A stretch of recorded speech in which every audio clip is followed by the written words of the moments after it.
Hi friends, welcome to my channel. Friends, ನನ್ನ ಮಲ್ಲಿಗೆ ಗಿಡದಲ್ಲಿ ಇವಾಗ ಹೂವು ಆಗ್ತಾ ಇದೆ. ಅದನ್ನು ನಾನು ಮಾರುಕಟ್ಟೆಗೆ ಕೂಡ ಇವಾಗ ಸೇಲ್ ಮಾಡ್ತಾ ಇದ್ದೇನೆ. ಈ ವಿಡಿಯೋದಲ್ಲಿ ನಾನು ನಿಮಗೆ ಮಲ್ಲಿಗೆ ಹೂವನ್ನು ಹೇಗೆ ಕಟ್ಟೋದು ಮತ್ತು ಮಲ್ಲಿಗೆ ಗಿಡಗಳಿಗೆ ಸುಣ್ಣ ಮತ್ತು ಸುಡುಮಣ್ಣಿನ ಬಳಕೆಯಿಂದ ಆದಂಥ ಪ್ರಯೋಜನಗಳೇನು ಎಂಬುದನ್ನು ಕ್ಲಿಯರಾಗಿ ನಿಮಗೆ ಈ ವಿಡಿಯೋದಲ್ಲಿ ನಾನು ತೋರಿಸ್ತೇನೆ. ಯಾರು ವಿಡಿಯೋವನ್ನು ಸ್ಕಿಪ್ ಮಾಡದೆ ಕಂಪ್ಲೀಟಾಗಿ ವಿಡಿಯೋವನ್ನು ವೀಕ್ಷಣೆ ಮಾಡಬೇಕು. ಹಾಗೆ ಈ ವಿಡಿಯೋ ಎಲ್ಲ ನಿಮಗೆ ಇಷ್ಟ ಆದರೆ ಹೆಚ್ಚು ಜನರಿಗೆ ಶೇರನ್ನು ಮಾಡಬೇಕು. ನಿಮ್ಮ ಫ್ಯಾಮಿಲಿ ಫ್ರೆಂಡ್ಸ್ ಜೊತೆ ಎಲ್ಲ ಶೇರ್ ಮಾಡಬೇಕು. ಯಾರೆಲ್ಲ ಲೈಕ್ ಮಾಡದಿದ್ದವರು ದಯವಿಟ್ಟು ಲೈಕ್ ಮಾಡಿ. ಹಾಗೆ ಸಬ್ಸ್ಕ್ರೈಬ್ ಯಾರು ಮಾಡದೆ ನೋಡ್ತಾ ಇರೋರು ದಯವಿಟ್ಟು ಸಬ್ಸ್ಕ್ರೈಬ್ ಮಾಡಿಕೊಂಡು ವಿಡಿಯೋ ನೋಡಿ. ನಮಗೆ ಇನ್ನೂ ಹೆಚ್ಚಿನ ವಿಡಿಯೋ ಮಾಡಲಿಕ್ಕೆ ಪ್ರೋತ್ಸಾಹ ಸಿಕ್ಕಿದಂತಾಗ್ತದೆ. ಎಲ್ಲರ ಹತ್ರ ಸಹ ಒಂದು ರಿಕ್ವೆಸ್ಟ್, ಸಬ್ಸ್ಕ್ರೈಬ್ ಮಾಡಿಕೊಂಡು ವಿಡಿಯೋಗೆ ಒಂದು ಲೈಕ್ ಕೊಡಿ. ಹಾಗಾದರೆ ಬನ್ನಿ ವಿಡಿಯೋ ಸ್ಟಾರ್ಟ್ ಮಾಡೋಣ. ನೋಡಿ, ಇವಾಗ ನನ್ನ ಮಲ್ಲಿಗೆ ಗಿಡದಲ್ಲಿ ಹೂ ಆಗ್ತಾ ಉಂಟು. ಇದನ್ನು ಹೇಗೆಲ್ಲ ಕಟ್ಟಬೇಕು, ಯಾವ ರೀತಿ ಮಾರುಕಟ್ಟೆಗೆ ಕೊಡೋದಂತ ಹೇಳಿ ನಾನು ನಿಮಗೆ ಈ ವಿಡಿಯೋದಲ್ಲಿ ನಿಮಗೆ ತೋರಿಸ್ತೇನೆ. ಇದು ನಾನು ಕಟ್ಟಿರುವಂತಹ ಮಲ್ಲಿಗೆ ಹೂ. ಹಾಗಾದರೆ ಬನ್ನಿ ನಾವು ತಡ ಮಾಡದೆ ವಿಡಿಯೋವನ್ನು ಸ್ಟಾರ್ಟ್ ಮಾಡೋಣ. ಕಟ್ಟಿದಂಥ ಮಲ್ಲಿಗೆ ಹೂವನ್ನು ಈ ರೀತಿಯಾಗಿ ನಾನು ರೋಲ್ ಮಾಡಿಟ್ಟಿದ್ದೇನೆ.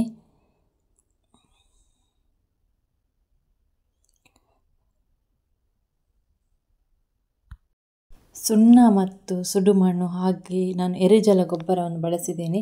ಇವಾಗ ನೋಡಿ, ಗಿಡಗಳು ತುಂಬ ಚೆನ್ನಾಗಿ ಬಂದಿದೆ.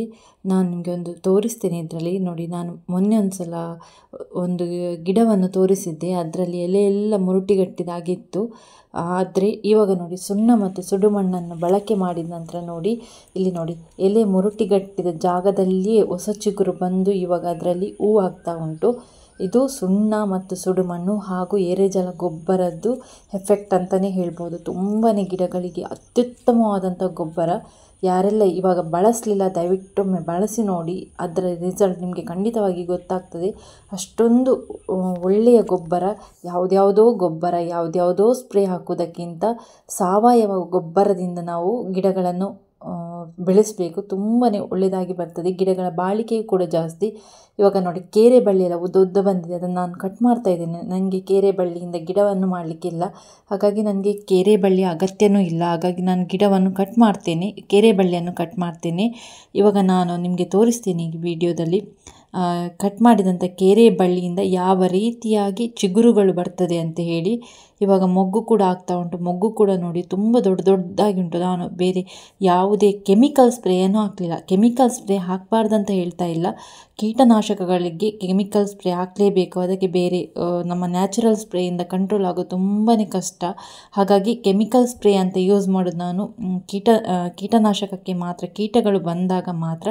ಅದು ಬಿಟ್ಟು ನಾನು ಬೇರೆ ಯಾವುದೇ ಹೂವು ಆಗಲಿಕ್ಕೆ ಆಗಲಿ, ಚಿಗುರು ಆಗಲಿಕ್ಕೆ ಆಗಲಿ, ನನಗೆ ಯಾವುದೇ ರೀತಿಯಾಗಿ ಕೆಮಿಕಲ್ ಸ್ಪ್ರೇಯನ್ನು ಎಲ್ಲವನ್ನು ಸ್ಟಾಪ್ ಮಾಡಿದ್ದೀನಿ. ಇವಾಗ ಏನಿದ್ರು ನಾನು ನ್ಯಾಚುರಲೇ ಸ್ಪ್ರೇ ಹಾಕುವಂಥದ್ದು. ನೋಡಿ, ಮೊಗ್ಗುಗಳು ನೋಡಿ, ಇದು ಬೆಳಗ್ಗೆನೇ ಕೊಯ್ಯುವಂಥ ಮೊಗ್ಗುಗಳು. ಎಷ್ಟು ದೊಡ್ಡದಾಗಿ ಬಂದಿದೆ ಅಂತ ಹೇಳಿದರೆ ತುಂಬಾ. ಸಂಜೆ ಹೊತ್ತಲ್ಲಿ ಯಾವ ರೀತಿ ಮೊಗ್ಗುಗಳಿರ್ತದೆ ನೋಡಿ, ಅದೇ ರೀತಿಯಾಗಿ ಬೆಳಗಿನ ಹೊತ್ತಲ್ಲಿ ಮೊಗ್ಗುಗಳು ತುಂಬ ದೊಡ್ಡದಾಗಿ ಬರ್ತಾ ಉಂಟು. ಈ ಮೊಗ್ಗನ್ನು ನಾನು 7 ಗಂಟೆಗೆ ಕೊಯ್ತಾ ಇದ್ದೀನಿ. ಬೆಳಗಿನ ಜಾವ 7 ಗಂಟೆಗೆ ಕೊಯ್ತಾ ಇದ್ದೀನಿ. ಇಲ್ಲಿ ನೋಡಿ, ಒಂದು ಗೆಲ್ಲು ಕಟ್ಟಾಗಿದೆ. ನಾನು ಇವಾಗ ತೆಗಿತಾ ಇಲ್ಲ ಆ ಗೆಲ್ಲನ್ನು, ಇನ್ನು ಅದರಲ್ಲಿ ಹೂ ಉಂಟು. ಹಾಗಾಗಿ ಅದನ್ನು ಬಿಡ್ತಾ ಇದ್ದೀನಿ. ಈ ರೀತಿಯಾಗಿ ಕೇರೆ ಬಳ್ಳಿ ನಾನು ಕಟ್ ಮಾಡ್ತಾ ಇದ್ದೇನೆ. ಗಿಡ ಮಾಡೋರಿಂದ ಕೇರೆ ಬಳ್ಳಿಯಿಂದ ಗಿಡ ಮಾಡಿ ಪ್ರಯೋಜನವನ್ನು ಪಡೆದುಕೊಳ್ಬೋದು. ತುಂಬಾ ಗಿಡಗಳಾಗ್ತದೆ. ಇವಾಗ ನೋಡಿ, ಈ ಥರ ನಾನು ಕಟ್ ಮಾಡಿದ್ದೇನೆ. ಇಲ್ಲೇನು ಹೊಸ ಚಿಗುರುಗಳು 2 ಕವಲುಗಳು ಹೊಡಿತದೆ. ಇದರಲ್ಲಿ ನಾನು ನಿಮಗೆ ತೋರಿಸ್ತೇನೆ ಹೇಗೆ ಅಂತೇಳಿ. ನೋಡಿ, ಮೊಗ್ಗುಗಳು ನೋಡಿ ಎಷ್ಟು ದೊಡ್ಡದಾಗಿದೆ ಅಂತ ಹೇಳಿ. ನನ್ನ ಗಿಡಗಳು ಕೂಡ ಅಷ್ಟೇ ತುಂಬ ಚೆನ್ನಾಗಿದೆ. ಯಾವುದೇ ರೀತಿಯ ರೋಗ ಬಾಧೆಗಳು ಇಲ್ಲ. ಹೊಸ ಚಿಗುರುಗಳು ಬಂದಿದೆ. ಮೊಗ್ಗುಗಳು ಕೂಡ ಆಗ್ತಾ ಇದೆ. ರೋಗ ಅಂದರೆ ಕೀಟಗಳದ್ದು ಮಾತ್ರ. ಅದು ಬಿಟ್ಟು ಬೇರೆ ಯಾವುದೇ ರೋಗಗಳು ನನ್ನ ಗಿಡದಲ್ಲಿ ಇಲ್ಲ. ಯಾಕೆಂದರೆ ನಾನು ಬ್ಲೂ ಕಾಪನ್ನು ಸಿಂಪಡಿಸಿದ ನಂತರ ಉಂಟಲ್ವ, ಗಿಡಗಳು ಕೂಡ ತುಂಬ ಚೆನ್ನಾಗಿದೆ. ಗೆಲ್ಲು ಸಾಯೋದಾಗಲಿ ಯಾವುದಿಲ್ಲ. ಇಲ್ಲಿ ನೋಡಿ, ನಾನು ಕೇರೆ ಬಳ್ಳಿಯನ್ನು ಕಟ್ ಮಾಡಿದ್ದೇನೆ. ಇಲ್ಲಿ 2 ಕವಲುಗಳು ಒಡೆದಿದೆ. ಇದಕ್ಕೆ ಹೇಳುವಂಥದ್ದು ಕೇರೆ ಬಳ್ಳಿಯನ್ನು ಕಟ್ ಮಾಡಬೇಕು, ಅಲ್ಲಿಯೇ ಗಿಡಗಳು ಚಿಗುರ್ತದೆ ಅಂತ ಹೇಳಿ. ಇವಾಗ ನನಗೆ ನೋಡಿ, ಹೂ ಸಿಗ್ತಾ ಉಂಟು. ಅರ್ಧ ಚೆಂಡಿನಷ್ಟು ಹೂ ಸಿಗ್ತಾ ಉಂಟು. ಒಂದು ದಿವಸ ಅರ್ಧ ಚೆಂಡು ಸಿಕ್ಕಿದರೆ ಮರು ದಿವಸ ಇನ್ನೂ ಜಾಸ್ತಿ ಸಿಗ್ತದೆ. ಹಾಗೆ ಒಂದು ಚೆಂಡಿನ ತನಕ ಹೂ ಸಿಗ್ತಾ ಉಂಟು ಇವಾಗಲೇ. ಇವಾಗ ನಾನು ಹೂವನ್ನು ಹೇಗೆ ಕಟ್ಟುವುದಂತ ತೋರಿಸ್ತೇನೆ ನೋಡಿ. ಒಂದು ಬಾಳೆ ಹಗ್ಗವನ್ನು ತೆಗೆದುಕೊಳ್ಬೇಕು. ಬಾಳೆ ಹಗ್ಗ ಸ್ವಲ್ಪ ತೋರನೇ ಇರಬೇಕು. ಸಪೂರ ಆದರೆ ಹೂಗಳು ನೀವು ಫೋಲ್ಡ್ ಎಲ್ಲ ಮಾಡುವಾಗ ಅದನ್ನು ಮಡಚುವಾಗ ಹೂಗಳೆಲ್ಲ ಬಿಡಿ ಬಿಡಿಯಾಗಿ ದೂರ ದೂರ ಹೋಗ್ತದೆ. ನಮಗೆ ಸ್ವಲ್ಪ ಟೈಟ್ ಹಗ್ಗದಲ್ಲಿ ಕಟ್ಟಬೇಕಾಗ್ತದೆ. ಹಾಗೆ ತೋರ ಹಗ್ಗವನ್ನು ತೆಗೆದುಕೊಳ್ಬೇಕು ನೀವು. ಒಂದು ವೇಳೆ ಹಗ್ಗ ಸಪೂರ ಆದರೆ 2 ಹಗ್ಗವನ್ನು ಇಟ್ಕೊಂಡು ಹೂವನ್ನು ಕಟ್ಟಬೇಕು. ಇವಾಗ ನೋಡಿ, ನಾನು ಒಂದು ಹೂ ಇಟ್ಟಿದ್ದೇನೆ, ಇನ್ನೊಂದು ಹೂ ಅದರ ವಿರುದ್ಧ ದಿಕ್ಕಿನಲ್ಲಿ ಇಟ್ಟು ಒಂದು ಸುತ್ತನ್ನು ತಂದು ಆನಂತರ ಸರ್ಕಲನ್ನು ಹಾಕಬೇಕು. ಉಲ್ಟಾ ಸರ್ಕಲನ್ನು ಹಾಕಿ ಈ ರೀತಿಯಾಗಿ ಸ್ವಲ್ಪ ಎಳೆದುಕೊಳ್ಬೇಕು. ಜಾಸ್ತಿಯಾಗಿ ಎಳೆದುಕೊಂಡ್ರೆ ಹೂ ಕಟ್ಟಾಗ್ತದೆ. ಸ್ವಲ್ಪನೇ ಸ್ವಲ್ಪ ಎಳೆದುಕೊಳ್ಬೇಕು. ಇವಾಗ ಹೂವನ್ನು 2 ಹೂವನ್ನು ಇಡ್ತಾ ಇದ್ದೇನೆ, ಒಂದು ಮೇಲೆ ಒಂದು ಕೆಳಗಡೆ. ಹೂವನ್ನು ದೂರನೇ ಇಟ್ಟಿದ್ದೇನೆ. ಇವಾಗ ಒಂದು ಸುತ್ತನ್ನು ತಂದು ಹೂವನ್ನು ಹತ್ತಿರ ತರಬೇಕು. ಹತ್ತಿರ ಅಂದರೆ ನಮ್ಮದು ಲೆಫ್ಟ್ ಸೈಡ್ಗೆ ತರಬೇಕು. ಕೈಯಿಂದಲೇ ದೂಡಿಕೊಂಡು ತರಬೇಕಾಗ್ತದೆ. ಆವಾಗ ನಿಮಗೆ ಹೂ ಹತ್ತಿರನೇ ಬರ್ತದೆ.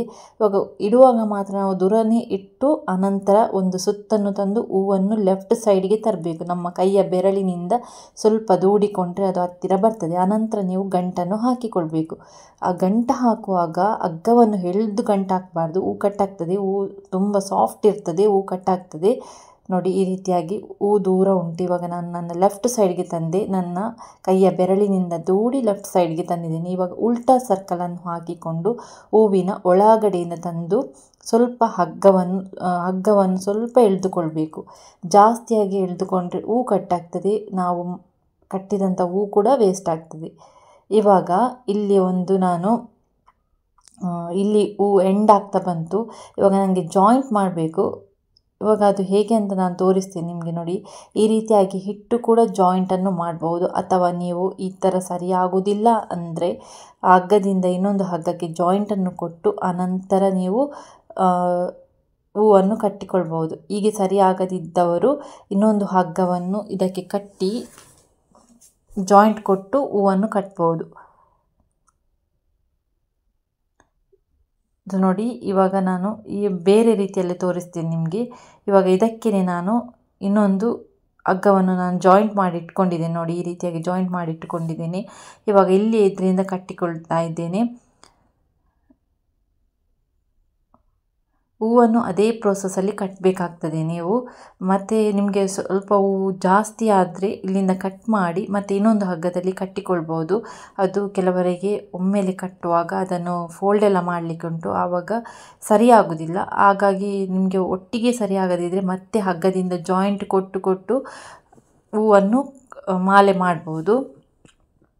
ಇದೇ ರೀತಿಯಾಗಿ ಈ ಪ್ರೋಸೆಸ್ಸಲ್ಲಿ ನೀವು ಹೂವನ್ನು ಕಟ್ಟಬೇಕಾಗ್ತದೆ. ಇದು ನಾವು ಉಡುಪಿ ಶಂಕರಪುರ ಮಲ್ಲಿಗೆ ಕಟ್ಟುವಂಥ ವಿಧಾನ. ಮಂಗಳೂರು ಮಲ್ಲಿಗೆ ಕಟ್ಟುವಂಥದ್ದು ಬೇರೆ ಟೈಪಲ್ಲಿ ಇರ್ತದೆ. ನೋಡಿ, ಇವಾಗ ಸ್ವಲ್ಪ ಸ್ವಲ್ಪ ಹಗ್ಗದಿಂದ ಕಟ್ಟಿದರೆ ಈ ರೀತಿಯಾಗಿ ಹೂವನ್ನು ಜಾಯಿಂಟ್ ಮಾಡಬೇಕು. 2 ಹಗ್ಗ ಸ್ವಲ್ಪ ದೊಡ್ಡದು ಇಟ್ಕೊಳ್ಬೇಕು. 2 ಹಗ್ಗವನ್ನು ಈ ರೀತಿಯಾಗಿ ಟೈಟಾಗಿ ಕಟ್ಟಿಕೊಂಡು ಇನ್ನೊಂದು ಗಂಟನ್ನು ಹಾಕಿಕೊಳ್ಬೇಕು. ಇವಾಗ ಈ ಥರ ಹಗ್ಗ ಉಳಿದಿರ್ತದೆ ಅಲ್ವಾ, ಅದನ್ನು ಕತ್ತರಿಯಿಂದ ನಾವು ಕಟ್ ಮಾಡಿಕೊಳ್ಬೇಕಾಗ್ತದೆ. ಈ ರೀತಿಯಾಗಿಯೂ ನೀವು ಮಾಡ್ಕೊಳ್ಬೋದು. ಕೆಲವರಿಗೆ ಒಮ್ಮೆಲೆ ಉದ್ದ ಮಾಲೆ ಮಾಡಲಿಕ್ಕೆ ಕಷ್ಟ ಆಗ್ಬೋದು. ಅಂಥವರು ಹೀಗೆ ಈ ಕ್ರಮದಲ್ಲಿ ನೀವು ಅನುಸರಿಸಿದರೆ ತುಂಬಾ ಈಸಿಯಾಗಿ ಆಗ್ತದೆ. ಇವಾಗ ನಾನು ಹೂವನ್ನು ಫೋಲ್ಡ್ ಮಾಡೋದು ತೋರಿಸ್ತೇನೆ. ನೋಡಿ, ಹೂವಿನ ಅಡಿಭಾಗದಿಂದ ನಾವು ಫೋಲ್ಡ್ ಮಾಡಬೇಕು. ಹೂವಿನ ಮೇಲ್ಭಾಗ ನಮಗೆ ಫೋಲ್ಡ್ ಮಾಡುವಾಗ ಸಿಗಬೇಕು. ಹಾಗಾಗಿ ಹೂವಿನ ಅಡಿಭಾಗವನ್ನು ತಿರುಗಿಸಿಕೊಂಡು ಈ ರೀತಿಯಾಗಿ ಅಡಿಭಾಗದಿಂದನೇ ನಾವು ಫೋಲ್ಡ್ ಮಾಡಿಕೊಂಡು ಬರಬೇಕು. ಹೂವನ್ನು ಈ ರೀತಿಯಾಗಿ ತಿರುಗಿಸಿಕೊಳ್ಬೇಕು. ಅದಕ್ಕೆ ನಾನು ಹೇಳ್ತಾ ಇರೋದು, ಸಪೂರ ಹಗ್ಗದಲ್ಲಿ ಕಟ್ಟಿದರೆ ಏನಾಗ್ತದೆ ಅಂದರೆ ಇವಾಗ ನಾವು ಫೋಲ್ಡ್ ಮಾಡುವಾಗ ಹೂವೆಲ್ಲ ದೂರ ದೂರ ಆಗ್ತದೆ ಮತ್ತು ಹೂವೆಲ್ಲ ಉದುರಿ ಹೋಗ್ತದೆ. ಹಾಗಾಗಿ ಸ್ವಲ್ಪ ತೋರ ಹಗ್ಗವನ್ನು ಇಟ್ಕೊಂಡು ನೀವು ಕಟ್ಟಿದರೆ ಉಂಟಲ್ಲ, ಹೂ ಕೂಡ ಟೈಟಾಗಿ ನಿಲ್ತದೆ, ಎಲ್ಲಿಯೂ ಕೂಡ ಹೂ ಉದುರುವುದಿಲ್ಲ. ಈ ರೀತಿಯಾಗಿ ಒಮ್ಮೆ ಟ್ರೈ ಮಾಡಿ ನೋಡಿ. ಕೆಲವರಿಗೆ ಹೂ ಉದುರ್ತದೆ ಅನ್ನೋ ಸಮಸ್ಯೆ ಇರುತ್ತೆ, ಅಂಥವರು ಸ್ವಲ್ಪ ತೋರ ಹಗ್ಗದಲ್ಲಿ ಕಟ್ಟಿಕೊಂಡು ಈ ರೀತಿಯಾಗಿ ಫೋಲ್ಡ್ ಮಾಡಿದರೆ ತುಂಬ ಸರಿಯಾಗಿ ಬರ್ತದೆ. ನಂದು ಸಹ ಫಸ್ಟ್ ಈ ರೀತಿಯಾಗಿ ಆಗ್ತಾಯಿತ್ತು. ನಾನು ಆವಾಗ ಈ ಟ್ರಿಕ್ಕನ್ನು ಅನುಸರಿಸಿದೆ. ಆನಂತರ ಹೂ ಎಲ್ಲಿಯೂ ಕೂಡ ಉದುರುವುದಿಲ್ಲ ಮತ್ತು ಕಟ್ಟಾಗ್ತಾ ಇರಲಿಲ್ಲ. ಇಲ್ಲಾದರೆ ಒಂದು ಹೂ ಉದುರುವುದು ಇನ್ನೊಂದು ಹೂ ಉದುರುವುದು, ಹಾಗೆ ಉದುರಿ ಎಂತ ಮಾಡೋದಂತ ಆಗ್ತಾ ಇರಲಿಲ್ಲ. ಮತ್ತು ನಂತರ ಟೈಮ್ ಕೂಡ ಆಗ್ತದೆ, ಮಾರುಕಟ್ಟೆಗೆ 10:30 ಗಂಟೆ ಒಳಗಡೆ ನಾವು ಕೊಡಬೇಕಾಗ್ತದೆ. ಒಂದು ಸೈಡಿಂದ ಉದುರಿದ್ರೆ ಏನು ಮಾಡಲಿಕ್ಕೆ ಆಗ್ತದೆ, ಅದು ಎಲ್ಲವೂ ವೇಸ್ಟ್ ಅಂತಲೇ ಲೆಕ್ಕ. ಮತ್ತು ಯಾವಾಗ ಕೊಡೋದು ಅದನ್ನು ಸರಿ ಮಾಡಿ, ಅದೇ ಒಂದು ಟೈಮ್ ಆಗ್ತಾಯಿತ್ತು. ಅದಕ್ಕೆ ನಾನು ಈ ಟ್ರಿಕ್ಕನ್ನು ಬಳಸಿದೆ. ಸ್ವಲ್ಪ ತೋರ ಹಗ್ಗದಲ್ಲಿ ಕಟ್ಟಿಕೊಂಡೆ. ಆನಂತರ ಉದುರುವ ಸಮಸ್ಯೆ ಇಲ್ಲ, ಮತ್ತು ಹೂವೆಲ್ಲ ದೂರ ದೂರ ಆಗುವಂಥ ಸಮಸ್ಯೆ ಕೂಡ ಇರಲಿಲ್ಲ. ತುಂಬ ಟೈಟಾಗಿ ತುಂಬ ಸ್ಟಿಫಾಗಿ ನಿಲ್ತಾ ಇತ್ತು. ಯಾರಿಗೆಲ್ಲ ಅಂತ ಸಮಸ್ಯೆಗಳು ಕಂಡು ಬಂದಿದೆ ಹೂ ಕಟ್ಟುವಾಗ, ಈ ರೀತಿಯಾಗಿ ಒಮ್ಮೆ ಟ್ರೈ ಮಾಡಿ, ಖಂಡಿತವಾಗಿ ನಿಮ್ಮ ಸಮಸ್ಯೆಗೆ ಪರಿಹಾರ ಸಿಕ್ಕಿದೆ ಅಂತ ಅಂದ್ಕೊಳ್ತೇನೆ. ನೋಡಿ, ಈ ರೀತಿಯಾಗಿ ಫೋಲ್ಡ್ ಮಾಡಿಡಬೇಕು. ಇವಾಗ ನಾವು ಕಟ್ಟಿದಂಥ ಭಾಗ ಉಂಟಲ್ವ, ಅದು ಮೇಲ್ಗಡೆ ಬಂತು. ಇವಾಗ ಸ್ವಲ್ಪ ಹಗ್ಗವನ್ನು ಕಟ್ ಮಾಡಿಕೊಳ್ಳು, ಇಷ್ಟು ಉದ್ದ ಹಗ್ಗ ಬೇಡ. ಇವಾಗ ಇದನ್ನು ಹೇಗೆ ಮಡಿಚೋದು ಅಂದರೆ ಚೆಂಡು ಮಾಡೋದು ಹೇಗೆ ಅಂತೇಳಿ ನಾನು ನಿಮಗೆ ತೋರಿಸ್ತೇನೆ. ಇವಾಗ ನಾನೊಂದು ಸಿಂಕಿರಿ ಕಡ್ಡಿಯನ್ನು, ಇಡಿಸುಡಿ ಕಡ್ಡಿಯನ್ನು ತೆಗೆದುಕೊಂಡಿದ್ದೇನೆ. ಅಳತೆ ನೋಡಿ, ನಾನು 2 ಬೆರಳನ್ನು ಇಟ್ಟು ಈ ರೀತಿಯಾಗಿ, ಮತ್ತು ಸ್ವಲ್ಪ ಉದ್ದ ಬೆರಳನ್ನು ಇಡಬೇಕು. ಇದು ಒಂದು ಗೇಣು ಅಂತ ಲೆಕ್ಕ. ನನಗೆ ಕೈಯಲ್ಲಿ ಮಾಡಲಿಕ್ಕೆ ಕಷ್ಟ ಆಗ್ತದೆ, ಹಾಗಾಗಿ ನಾನು ಒಂದು ಇಡಿಸುಡಿ ಕಡ್ಡಿಯನ್ನು ಇಟ್ಕೊಂಡು ಈ ರೀತಿಯಾಗಿ ಮಾಡುವಂಥದ್ದು. ಇದು ನನಗೆ ತುಂಬ ಈಸಿ ಆಗ್ತದೆ. ನನಗೆ ಇದನ್ನು ನಾನು ಮಾರುಕಟ್ಟೆಗೆ ಹೂವನ್ನು ಕೊಡ್ತೇನೆ ಅಲ್ವಾ, ಅವರೇ ಹೇಳಿಕೊಟ್ಟಿರುವಂಥದ್ದು. ನೀವು ಈ ರೀತಿಯಾಗಿ ಮಾಡಿಕೊಡಿ, ಆಗ ನಿಮಗೆ ಈಸಿ ಆಗ್ತದೆ ಅಂತೇಳಿ ಅದೇ ಪ್ರೋಸೆಸ್ಸಲ್ಲಿ ನಾನು ಇವಾಗ ಮಾಡ್ತಾಯಿದ್ದೇನೆ. ನನಗೆ ಅದು ಈಸಿ ಆಗ್ತದೆ. ನೋಡಿ, ಹೂವನ್ನು ಈ ರೀತಿಯಾಗಿ ಮಡಚಿಕೊಳ್ಬೇಕು. ಇವಾಗ ಮಡಚಿಕೊಂಡ ನಂತರ ನಾವು ಇಟ್ಟಂಥ ಗೇಣು ಸರಿ ಇದೆ ಅಲ್ವಾ ಅಂತ ನೋಡಬೇಕು. ಯಾಕೆಂದರೆ ಸಣ್ಣ ಗೇಣು ಆಗಬಾರ್ದು, ಅವರಿಗೆ ಇಷ್ಟು ಸುತ್ತು ಅಂತ ಇರಬೇಕು, 1 ಇಂಚಿನಷ್ಟೇನೋ ಇರಬೇಕಾಗ್ತದೆ. ಹಾಗಾಗಿ ನಾನು ಇಡಿಸುಡಿ ಕಡ್ಡಿ ಅಳತೆಯನ್ನು ತೆಗೆದುಕೊಂಡು ಈ ರೀತಿಯಾಗಿ ಮಾಡ್ತಾಯಿದ್ದೀನಿ. ನೋಡಿ, ಇಲ್ಲಿ ನೋಡಿ, ನಂದು ಮಾಡಿದಂಥ ಗೇಣು ಸಣ್ಣದಾಗಿದೆ. ಇವಾಗ ನಾನು ಇದನ್ನು ಹೇಗೆ ಸ್ವಲ್ಪ ಹೂವನ್ನು ಎಳೆದು ಈ ಇಡಿಸುಡಿ ಕಡ್ಡಿ ಹತ್ರ ತರಬೇಕಾಗ್ತದೆ. ಅದು ಅಳತೆಗೆ ಸರಿಯಾಗಿ ನಮಗೆ ಬರಬೇಕು. ಇವಾಗ ನೋಡಿ, ಇನ್ನೂ ಸ್ವಲ್ಪ ಗಿಡ್ಡದಾಗಿದೆ, ಇನ್ನೂ ಸ್ವಲ್ಪ ಎಳೆದುಕೊಳ್ತಾ ಇದ್ದೇನೆ. ನನಗೆ ಆ ಇಡಿಸುಡಿ ಕಡ್ಡಿಯಷ್ಟು ಉದ್ದ ಬರಬೇಕಾಗ್ತದೆ, ಆವಾಗ ಅದು ಒಂದು ಉದ್ದ ಗೇಣು ರೆಡಿ ಆಗ್ತದೆ. ಅಷ್ಟೇ ಅಳತೆಯಲ್ಲಿ ಕೊಡಬೇಕಾಗ್ತದೆ. ಸಣ್ಣ ಗೇಣು ಆದರೂ ಮಾರ್ಕೆಟ್ನವರು ಕೇಳ್ತಾರೆ, ಇವತ್ತು ಏನು ಸಣ್ಣ ಗೇಣು ಆಗಿದೆ ಅಂತ ಹೇಳಿ. ಹಾಗಾಗಿ ನಾವು ಕೊಡುವಾಗ ಎಲ್ಲವನ್ನು ಕ್ರಮ ಪ್ರಕಾರವಾಗಿ ಕ್ರಮಬದ್ಧವಾಗಿ ಕೊಟ್ಟರೆ ನಮ್ಮ ಹೂವಿಗೂ ಕೂಡ ವ್ಯಾಪಾರಿಗಳು ಒಳ್ಳೆಯ ರೇಟನ್ನು ಕೊಡ್ತಾರೆ. ಯಾವಾಗಲೂ ಸರಿ ಮಾಡಿಯೇ ಕೊಡ್ತಾರೆ ಅಂತ ಹೇಳಿ ಒಳ್ಳೆಯ ರೇಟ್ ಕೂಡ ಸಿಗ್ತದೆ. ನನಗೆ ಕೂಡ ಅಷ್ಟೇ, ನಾನು ಕೊಡುವಲ್ಲಿ ಹೇಳ್ತಾರೆ ಹೂವೆಲ್ಲ ಚೆನ್ನಾಗಿದೆ, ಹಾಗಾಗಿ ನನಗೆ ಉಂಟಲ್ವ ಒಂದು 20 ರೂಪಾಯಿ ಎಕ್ಸ್ಟ್ರಾನೇ ಕೊಡ್ತಾರೆ. ನಾನು ಕಟ್ಟಿದಂಥ ಹೂವಿನ ರೇಟ್ ಏನಿರ್ತದೆ ನೋಡಿ, ಅದಕ್ಕಿಂತಲೂ 20 ರೂಪಾಯಿ ಜಾಸ್ತಿ ನನಗೆ ಕೊಡ್ತಾರೆ. ಬಸ್ಸಿದು ಚಾರ್ಜ್ ಕೊಡ್ತಾರೆ, ಪ್ಲಸ್ 20 ರೂಪಾಯಿ ಎಕ್ಸ್ಟ್ರಾ ಕೊಡ್ತಾರೆ. ಯಾವಾಗಲೂ ಅಷ್ಟೇ 20 ರೂಪಾಯಿ ಎಕ್ಸ್ಟ್ರಾ ಇದ್ದೇ ಇರುತ್ತೆ.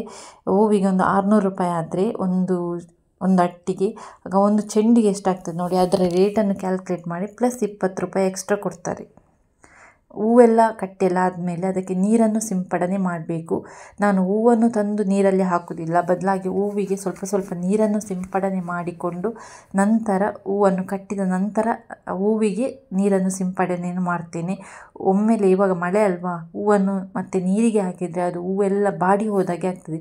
ಅದು ಸಂಜೆ ಹೊತ್ತಲ್ಲಿ ಅಷ್ಟೊಂದು ಪರಿಮಳನೂ ಬರುವುದಿಲ್ಲ, ಮತ್ತು ಹೂವೆಲ್ಲ ಒಂಥರ ಮುದ್ದೆ ಆದಾಗೆ ಆಗ್ತದೆ. ಹಾಗಾಗಿ ನಾನು ಹೂವಿಗೆ ನೀರನ್ನು ಹಾಕುವುದಿಲ್ಲ. ಹೂವನ್ನೆಲ್ಲ ತೆಗೆದ ನಂತರ ಅದಕ್ಕೆ ಸ್ವಲ್ಪ ನೀರನ್ನು ಸಿಂಪಡಣೆಯನ್ನು ಮಾಡಿ ಕಟ್ಟಿದ ನಂತರ ಹೂವಿಗೆ ನೀರನ್ನು ಸಿಂಪಡಣೆಯನ್ನು ಮಾಡ್ತೇನೆ. ಹೂವೆಲ್ಲ ಕಟ್ಟೆಲ್ಲ ಆದ ನಂತರ ಒಂದು ಬಾಳೆ ಎಲೆಯನ್ನು ತಂದು ಅದರ ಮೇಲ್ಭಾಗದಲ್ಲಿ ಹೂವನ್ನು ಇಡಬೇಕಾಗ್ತದೆ. ಬಾಳೆ ಎಲೆಯನ್ನು ಸ್ವಲ್ಪ ನೀರಿಂದ ಸ್ವಚ್ಛವಾಗಿ ತೊಳೆದುಕೊಳ್ಬೇಕು. ಇವಾಗ ಈ ರೀತಿಯಾಗಿ ಬಾಳೆ ಎಲೆಯ ಅಡಿಭಾಗದಿಂದ ಇಟ್ಟು ಹೂವನ್ನು ಈ ರೀತಿಯಾಗಿ ಫೋಲ್ಡ್ ಮಾಡಬೇಕು. ಇಲ್ಲಿ ನನ್ನ ಹತ್ರ ಇವಾಗ ಆಗಿರೋದು ಅರ್ಧ ಚೆಂಡು ಮಾತ್ರ. ಆನಂತರ ಒಂದು ಬಾಳೆ ಹಗ್ಗದಿಂದ ಆ ಎಲೆಯನ್ನು ಸುತ್ತಿಕೊಳ್ಬೇಕಾಗ್ತದೆ. ನೋಡಿ, ಈ ರೀತಿಯಾಗಿ ಸುತ್ತಿಕೊಂಡು ಒಂದು ಸುತ್ತನ್ನು ಹಾಕಿಕೊಳ್ಬೇಕಾಗ್ತದೆ, ಗಟ್ಟಿಯಾಗಿ ಟೈಟಾಗಿ ಕಟ್ಟಿಕೊಂಡು. ಆನಂತರ ಇದನ್ನು ನಾವು ಮಾರ್ಕೆಟ್ಗೆ ಕೊಡುವಂಥದ್ದು. ಈ ರೀತಿ ಈ ಕ್ರಮದಲ್ಲಿ ನೀವು ಕೊಟ್ಟರೆ ನಿಮ್ಮ ಹೂವಿಗೆ ಕೂಡ ತುಂಬಾ ರೇಟ್ ಸಿಗ್ತದೆ. ಯಾಕೆಂದರೆ ಬಾಳೆ ಎಲೆ ಇರ್ಬೋದು, ಬಾಳೆ ಹಗ್ಗ ಇರ್ಬೋದು, ದೇವರಿಗೆ ಅತ್ಯಂತ ಶ್ರೇಷ್ಠವಾಗಿರುವಂಥದ್ದು. ಬಾಳೆ ಹಗ್ಗದಿಂದ ಕಟ್ಟಿದಂಥ ಮಲ್ಲಿಗೆಗೆ ರೇಟ್ ಕೂಡ ಜಾಸ್ತಿ ಇರುತ್ತೆ, ಅದನ್ನು ದೇವರಿಗೆ ಹಾಕ್ತಾರೆ. ಮತ್ತು ಹಗ್ಗದಿಂದ ಕಟ್ಟಿರುವಂಥ ಮಲ್ಲಿಗೆ ಹೂವಿಗೆ ರೇಟ್ ತುಂಬಾ ಕಡಿಮೆ ಇರುತ್ತೆ. ಅದನ್ನು ಕೆಲವು ದೇವಸ್ಥಾನಗಳಲ್ಲಿ ದೇವರಿಗೆ ಹಾಕುವುದಿಲ್ಲ. ನೂಲಿನಿಂದ ಕಟ್ಟಿರುವಂಥ ಹಗ್ಗಗಳನ್ನು ದೇವರಿಗೆ ಹಾಕ್ತಾರೆ, ಆದರೆ ದೇವಸ್ಥಾನಗಳಲ್ಲಿ ಹಾಕುವುದಿಲ್ಲ. ದೇವರಿಗೆ ಹಾಕುವಾಗ ಮಲ್ಲಿಗೆ ಹೂವನ್ನು ಬಾಳೆ ಹಗ್ಗದಿಂದಲೇ ಕಟ್ಟಿ ಕೊಡಬೇಕಾಗ್ತದೆ. ಕೆಲವೊಂದು ದೇವಸ್ಥಾನಗಳಲ್ಲಿ ಮಾತ್ರ ನೂಲಿನಿಂದ ಕಟ್ಟಿರುವಂತಹ ಹೂವನ್ನು ಹಾಕ್ತಾರೆ. ಆದರೆ ಕಟೀಲು ಇರ್ಬೋದು, ಅದ್ಯಂಪಾಡಿ ಈ ಥರ ದೇವಸ್ಥಾನಗಳಲ್ಲಿ ಬಾಳೆ ಹಗ್ಗದಿಂದ ಕಟ್ಟಿದಂಥ ಹೂವನ್ನು ಮಾತ್ರ ದೇವರಿಗೆ ಹಾಕುವಂಥದ್ದು. ಮತ್ತು ಕೆಲವು ಕಡೆ ಇರ್ತದೆ ಬಾಳೆ ಹಗ್ಗದಿಂದಲೇ ಕಟ್ಟಿ ಕೊಡಬೇಕು ಅಂತೇಳಿ. ಬಾಳೆ ಹಗ್ಗ ತುಂಬಾ ಶ್ರೇಷ್ಠ. ಹಾಗಾಗಿ ದೇವರಿಗೆ ಹಾಕುವಾಗ ಬಾಳೆ ಹಗ್ಗದಿಂದಲೇ ಕಟ್ಟಿರುವಂಥ ಮಲ್ಲಿಗೆ ಹೂವು ಹಾಕಬೇಕಾಗ್ತದೆ. ಯಾಕೆಂದರೆ ನೂಲಂದರೆ ಎಲ್ಲರೂ ಅದನ್ನು ಮುಟ್ಟಿರ್ತಾರೆ ನೋಡಿ, ಅದು ಹೇಗೆ ಶ್ರೇಷ್ಠ ಅಂತ ಆಗೋದಿಲ್ಲ. ಹಾಗಾಗಿ ಬಾಳೆ ಹಗ್ಗ ಹಾಗೆಲ್ಲ, ಬಾಳೆ ಹಗ್ಗ ದೇವರಿಗೆ ಒಂದು ಶ್ರೇಷ್ಠ ಅಂತಲೇ ಲೆಕ್ಕ. ಹಾಗಾಗಿ ಬಾಳೆ ಹೂವಿನಿಂದ ಹೂವನ್ನು ಕಟ್ಟಿಕೊಟ್ರೆ ಅದಕ್ಕೆ ಡಿಮ್ಯಾಂಡ್ ಕೂಡ ಜಾಸ್ತಿ, ರೇಟ್ ಕೂಡ ಜಾಸ್ತಿ ಇರುತ್ತೆ. ನೋಡಿದ್ರಲ್ಲ ವೀಕ್ಷಕರೇ, ಈ ವಿಡಿಯೋ ನಿಮಗೆ ಇಷ್ಟ ಆಗಿದೆ ಅಂತ ಅಂದ್ಕೊಳ್ತೀನಿ. ಇಷ್ಟ ಆದರೆ ದಯವಿಟ್ಟು ಚಾನಲನ್ನು ಲೈಕ್ ಮಾಡಿ, ಶೇರ್ ಮಾಡಿ, ಸಬ್ಸ್ಕ್ರೈಬ್ ಮಾಡದೆ ನೋಡ್ತಿರೋರು ದಯವಿಟ್ಟು ಸಬ್ಸ್ಕ್ರೈಬ್ ಮಾಡಿಕೊಂಡು ವಿಡಿಯೋ ನೋಡಿ. ಮತ್ತೊಂದು ಹೊಸ ವಿಡಿಯೋದೊಂದಿಗೆ ನಿಮ್ಮ ಭೇಟಿ. Thanks for watching.